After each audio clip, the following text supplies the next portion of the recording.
Building strong ஆனா basement வீக்குங்க. வேற ஒண்ணு இல்லைங்க, இந்த பேஸ்மெண்ட் பத்தி தான் நான் பேசுறேன். இதோட பேஸ்மெண்ட் வந்து பாத்தீங்கன்னா ரூட்ஸ் க்ரோவே ஆகல. நீங்க எல்லாரும் வச்சிருக்க பிளான்ஸ்ல இந்த ப்ராப்ளம் தாங்க இருக்கு, வேற ஒண்ணுமே இல்ல. இதோட பேஸ்மெண்ட் ஸ்ட்ராங் ஆக்கணும்னா அதுக்கு தாங்க நாங்க கொண்டு வந்திருக்கோம் இந்த ஹியூமிக் ஆசிட் ப்ராடக்ட். பேஸ்மெண்ட் வீக்குன்னு சொன்னதும் செடி வீக்குன்னு அர்த்தம் இல்லைங்க. ஸோ இதுக்கு பேஸ்மெண்ட் வந்து பாத்தீங்கன்னா சாயில். இந்த சாயில்ல ரூட்ஸ் சுத்தமா டிராவலே ஆகல பாருங்க. நம்ம கொடுக்குற நியூட்ரியன்ஸ் வந்து பிளான்ஸ் எடுத்துக்காதனால தான் இந்த மாதிரி ப்ராப்ளம் வருதுங்க. ஸோ நம்ம டி கார்டன்ஸோட ஹியூமிக் ஆசிட் எடுத்துக்கோங்க. ஜஸ்ட் ஒரு 1 கிராம். ஸோ இந்த அளவுக்கு நீங்கள் எடுத்துக்கிட்டாலே போதுங்க. ஸோ இதை எடுத்து நீங்கள் இந்த மாதிரி ஒரு 1 லிட்டர் ஸ்ப்ரே பாட்டில் இருந்துன்னா எடுத்துக்கோங்க. பொதுவாக இந்த ஹியூமிக் ஆசிட் வந்து நீங்கள் இலையில ஸ்ப்ரே பண்ணாமல் நீங்கள் சாயில ஸ்ப்ரே பண்ணாலே போதுங்க. ஸோ இதோட ஸ்ப்ரே வந்து பார்த்தீங்கன்னா பாருங்க, பிளாக் கலரில் வருது பார்த்தீங்களா, ஒயிட் பாட்டே பிளாக் ஆகுது பாருங்க.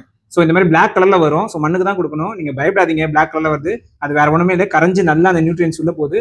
ஸோ பயங்கரமா வேலை செய்யும். அதுக்கப்புறம் இந்த பிளான்ட்டோட வீடியோ நான் அப்புறம் போடுறேன், எப்படி இருக்குன்னு பாருங்க. இந்த ஹியூமிக் ஆசிட் வந்து ஆசிட் அப்படிலாம் பயப்படாதீங்க. இது வந்து டீகம்போஸ்டு ஆர்கானிக் மெட்டீரியலுங்க. ஸோ இது வேற ஒண்ணுமே இல்லை, கார்பன், ஆக்சிஜன், ஹைட்ரஜன். ஸோ இது என்ன பண்ணுன்னா நம்மளோட ஹியூமிக் ஆசிட் ரூட் க்ரோத்தை இம்ப்ரூவ் பண்ணுங்க, சாயில லூஸ் பண்ணி ஃபர்டைல் ஆக்கிடுங்க. ஸோ அதனால தான் நம்ம பிளான்ஸ் எல்லாம் பயங்கரமா வளரும் இது போட்டா. இந்த ஹியூமிக் ஆசிட் வேணும்னா நீங்க ஹியூமிக் ஆசிட்னு கமெண்ட் பண்ணுங்க, டைரக்டா அந்த லிங்க் உங்க டிஎம்கே வந்துடும்.